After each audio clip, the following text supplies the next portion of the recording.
Hello everybody. मेरा नाम है रोहित कुमार खन्ना। एक बार फिर से स्वागत है मेरे यूट्यूब चैनल के ऊपर। एंड आज की इस वीडियो में हम बात करेंगे burning feats and burning hand के बारे में।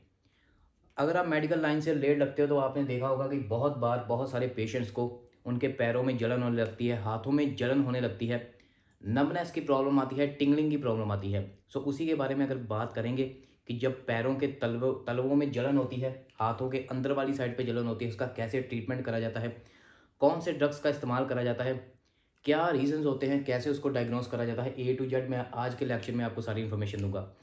अगर अभी तक आपने चैनल को सब्सक्राइब नहीं करा तो चैनल को सब्सक्राइब कीजिए, बेल आइकन पे क्लिक कीजिए। ऐसी medical pharma nursing related videos आपको मेरे चैनल के ऊपर मिलती रहेगी। सो अब हम बात करते हैं बर्निंग फीट्स के बारे में।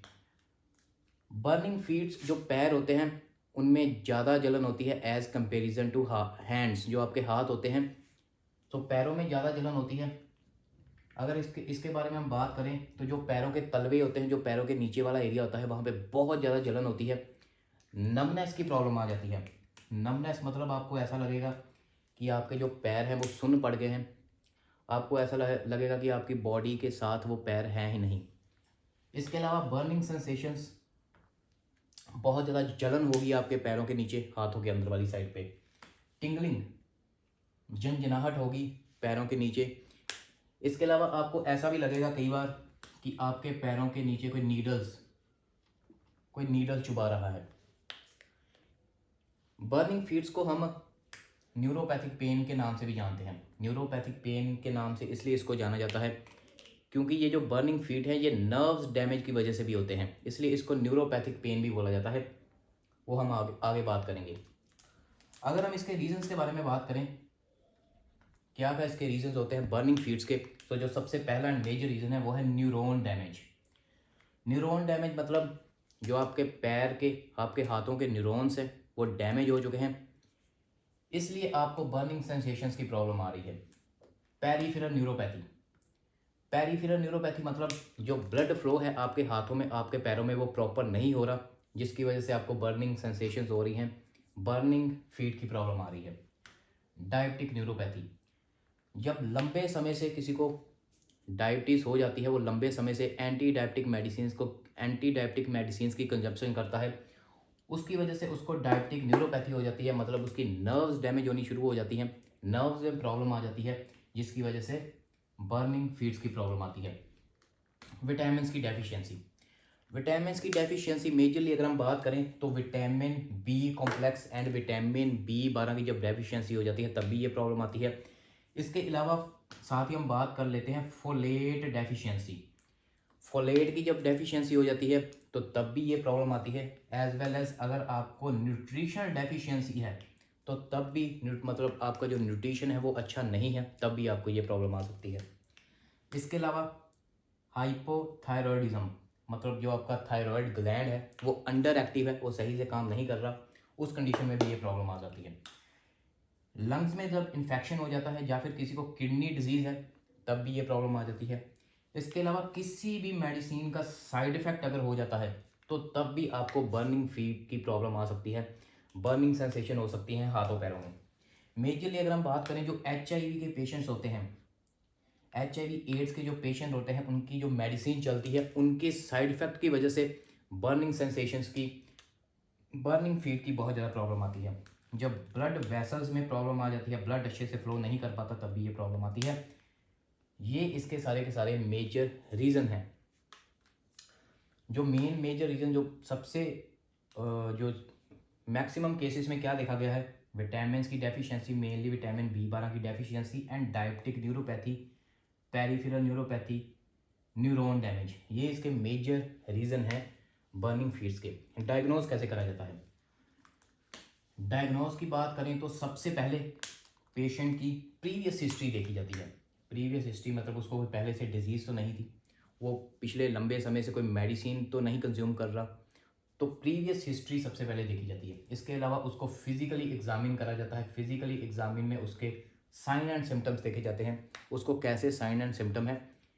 फिर पता करा जाता है कि कौन से रीजंस की वजह से पेशेंट को बर्निंग फीट्स की प्रॉब्लम है, एंड कुछ ब्लड टेस्ट भी करवाए जाते हैं जिससे फोलेट की डेफिशिएंसी का पता चल जाता है, न्यूट्रिशन डेफिशिएंसी का पता चल जाता है, विटामिन किस विटामिन की डेफिशिएंसी है उसका पता चल जाता है, एंड ब्लड शुगर का टेस्ट करवाया जाता है जिससे पता चल जाता है पेशेंट को शुगर है या नहीं। एंड इस कंडीशन में मेनली जो 3 मंथ वाला डायबिटीज़ का टेस्ट होता है वो करवाया जाता है। अब हम ट्रीटमेंट के ऊपर बात करते हैं, जो इस वीडियो का मेजर टॉपिक है, मेजर पार्ट है, कैसे इसका ट्रीटमेंट करा जाता है। सबसे पहले ट्रीटमेंट शुरू कैसे करा जाता है, पेशेंट को विटामिन B12 की टैबलेट पेशेंट को प्रिस्क्राइब करी जाती है। एंड विटामिन B12 की टैबलेट वो वाली प्रिस्क्राइब करी जाती है जिसमें कम से कम 750 से लेके 1500 mcg मतलब माइक्रोग्राम की टैबलेट हो। 750 से लेके 1500 इसी के बीच में जो भी टैबलेट है वो पेशेंट को प्रिस्क्राइब करी जाती है। एंड ये 1 महीने तक पेशेंट को प्रिस्क्राइब करी जाती है। अब साथ ही साथ अगर पेशेंट को विटामिन B12 की डेफिशिएंसी होगी तो तब भी यही ट्रीटमेंट दिया जाता है। इसी के साथ पेशेंट को कोई ना कोई मल्टीविटामिन भी ऐड कर दिए जाते हैं। Multivitamin like Supradyn, A to Z, Neurokind, काफ़ी ज़्यादा मार्केट में मल्टीविटामिन अवेलेबल हैं जिनको विट तो पेशेंट को साथ में प्रिस्क्राइब करे जाते हैं। एंड कई बार विटामिन B12 के साथ फॉलिक एसिड टैबलेट भी प्रिस्क्राइब करी जाती है। फॉलिक एसिड टैबलेट 1 से 2 टैबलेट दिन में प्रिस्क्राइब करी जाती हैं पेशेंट को। एंड फॉलिक एसिड टैबलेट जब प्रिस्क्राइब करी जाती है तो यहाँ पे जो फोलेट डेफिशिएंसी की हमने बात करी थी वो भी आपकी क्लियर हो गई कि अगर पेशेंट को फोलेट डेफिशिएंसी है तो फॉलिक एसिड टैबलेट के साथ उसकी फोलेट डेफिशिएंसी भी दूर हो जाएगी। अगर हम थोड़ा सा एडवांस, अगर पेशेंट को बहुत ज़्यादा बर्निंग हो रही है, लंबे समय से बर्निंग हो रही है, 6 महीने हो चुके हैं, 1 साल हो चुका है, उसको डायबिटीज़ है, तो उस कंडीशन में प्रीगैबालिन 75 mg या फिर गाबापेंटिन 300 mg का इस्तेमाल करा जाता है। अब ये जो दोनों ड्रग हैं ये एंटी कन्वल्सेंट ड्रग है, आपने पढ़ा होगा, लेकिन साथ ही साथ इसका न्यूरोपैथिक पेन में भी इस्तेमाल करा जाता है। नर्व पेन को कम करने के लिए ये बहुत ही कारगर मेडिसिन है एंड इसका काफ़ी ज़्यादा इस्तेमाल करा जाता है लंबे समय से जब न्यूरोपैथिक पेन हो रही होती है। इन दोनों में से कोई भी एक टैबलेट दिन में 1 बार दी जाती है एंड साथ में इसके मल्टीविटामिन देना बहुत ज़्यादा ज़रूरी है। मल्टीविटामिन इसके साथ में प्रिस्क्राइब करे जाते हैं, वही सुप्राडीन, जिनकोविट, न्यूरोबियोन वगैरह, ये सब A to Z ये दिए जाते हैं मल्टीविटामिन। इसको 20 से 30 दिन तक कंटिन्यू करा जाता है। अब जब भी ये दोनों मेडिसिन दी जाती है तो इन दोनों मेडिसिन के साथ कई बार पेशेंट को सपोर्टिंग मेडिसिन के तौर पे एमीट्रिप्टाइलिन 10 mg दी जाती है। ये एमीट्रिप्टाइलिन एक एंटी डिप्रेसेंट मेडिसिन है एंड इसको नाइट टाइम पे दिया जाता है एंड इसको शॉर्ट टर्म के लिए दिया जाता है। जैसे अगर प्रीगैबालिन गाबापेंटिन 30 डेज तक चलेगी तो ये जो एमीट्रिप्टाइलिन है ये 15 दिन 20 दिन तक कंटिन्यू करके इसको बाद में बंद कर दिया जाता है इस शॉर्ट टर्म के लिए। आपने ट्रिप्टोमर ब्रांड ने मार्केट में सुना होगा, काफ़ी ज़्यादा पॉपुलर है।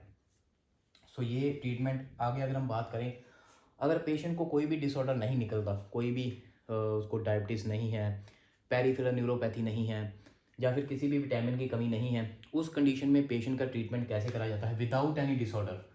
तो पेशेंट को मल्टीविटामिन दिए जाते हैं 30 दिन से लेके 60 दिन तक एंड देन पेशेंट की कंडीशन दी जाती है।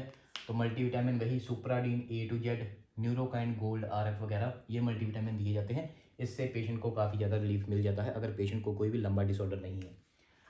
अगर पेशेंट को डायबिटिक न्यूरोपैथी है, जैसा हमने डायबिटिक न्यूरोपैथी डिस्कस करा था, डायबिटीज़ की वजह से अगर नर्व्स में डैमेज आ रहा है, न्यूरॉन्स में डैमेज आ रहा है, तो देन पेशेंट को प्रीगैबालिन टैबलेट दी जाती है। प्रीगैबालिन टैबलेट डायबिटिक न्यूरोपैथी में एक बहुत इंपॉर्टेंट टैबलेट एंड बहुत ज़्यादा इस्तेमाल होने वाली एंड बहुत ही अच्छे रिजल्ट है।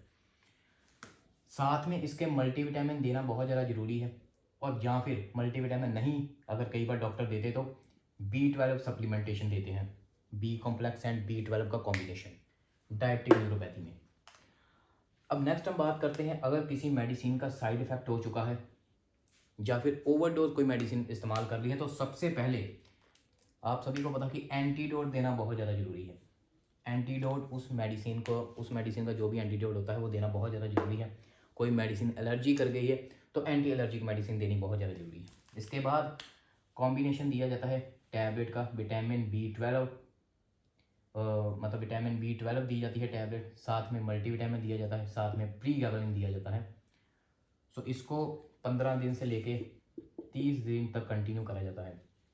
वो बाकी पेशेंट की कंडीशन के हिसाब से है कि कितने दिन तक कंटिन्यू करा जाए। अब ये तो हो गया ट्रीटमेंट। इसके अलावा भी कुछ मेडिसिन मार्केट में अवेलेबल है। ऑइंटमेंट्स, कैप्सिएसिन क्रीम 0.025%, ये टॉपिकली ऑइंटमेंट लगाई जाती है इस कंडीशन में जब भी न्यूरोपैथिक पेन होती है। इसके अलावा एरिगाबा ऑइंटमेंट आती है मार्केट में।